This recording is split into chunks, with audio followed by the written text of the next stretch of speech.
नेहमीप्रमाणे आजही दिवसाची सुरुवात गरम पाण्याने केली. फ्रायडे येईपर्यंत कायरोची एनर्जी मात्र डाऊन झालेली असते. साहजिकच आहे. आता थंडी जाणवायला लागली आहे. मोठ्यांना कंटाळा येतो उठायचा, तर लहान मुलांना तर येतच असेल. डाऊन झालेली एनर्जी साबुदाणा खिचडी बघून परत बूस्ट झाली. लहान असो किंवा मोठे असो, सगळ्यांना खुश करण्याचा मार्ग हा पोटातूनच जात असतो, हे अगदी खरं आहे. कायरोला रेडी केलं, स्कूलला पाठवलं. त्यानंतर आम्हालाही बाहेर जायचं होतं. मीही रेडी झाले. बाहेर जाण्या अगोदर एक फ्रूट खाऊन घेतलं. पपई खाल्ली होती आज मी.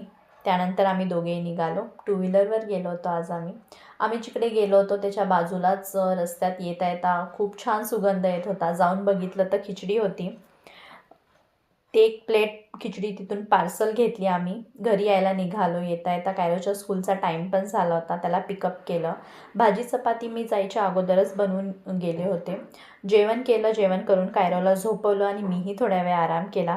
संध्याकाळी कुणाल खाली काम करत बसला होता. आमची झोप झाली होती. कायरोला भूक लागलेली. ब्रेड तर नव्हते. चपातीलाच बटर लावून दिलं त्याला रोल करून. त्यांनी खाऊन घेतलं. अभ्यास घेतला त्याचा आणि त्याला बाहेर पाठवलं खेळण्यासाठी. रात्रीच्या जेवणामध्ये आज बनवलं होतं वटाणा राईस आणि फिश फ्राय. भेटूयात नेक्स्ट व्हिडिओमध्ये. बाय.